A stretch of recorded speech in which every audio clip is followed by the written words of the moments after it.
So today we are looking at quadratic inequalities. You will have solved quadratic equations in the junior cert cycle and you'll have done it loads of times. So there's nothing new to it except now we're dealing with it as an inequality. The first thing that we're going to do is we're going to factorize this, okay? From your junior cert, you should remember two brackets, x and x. Then we need to decide what goes into these two places. We do have an 8 on the end, so we're going to have to use the factors of 8. So it's either going to be 2 and 4 or 8 and 1. And we want to end up with a 2 in the middle, so the ones most likely to give it, or the ones that are going to give us 2 are 4 and 2. So we'll put 4 here, 2 here. Remember, this is all greater than 0. And you can't factorize unless you've got the 0 there. So now we need to put in our signs. Because there's a minus here, that means our signs are going to be different. So we're going to have a plus and a minus. We want to end up with a minus 2 at the end. So the minus goes here and a plus here. When we get this far, there's actually 3 methods to solving this inequality. For each of these 3 methods, we will need a solution as if this was a quadratic equation. So for here, x is equal to minus 2 or x is equal to plus 4. So one of the ways that we're going to test this or find the answer is to actually test on a number line.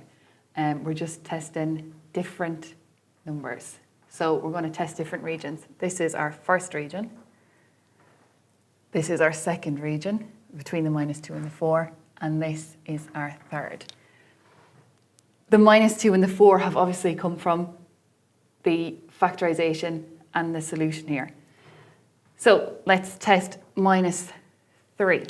If we put minus 3 into this factorization here, we'll end up with minus 3 plus 2, which is minus 1, and minus 3 minus 7, which is minus 3 minus 4, sorry, which is minus 7.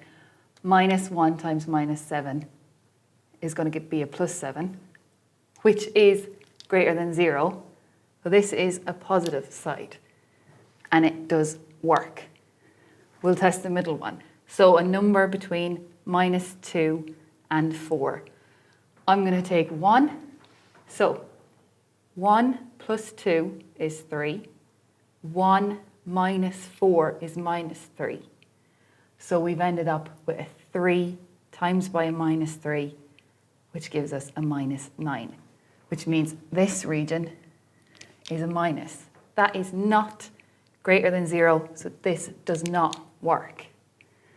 For here, the third one, we want to go greater than 4. So let's try 5.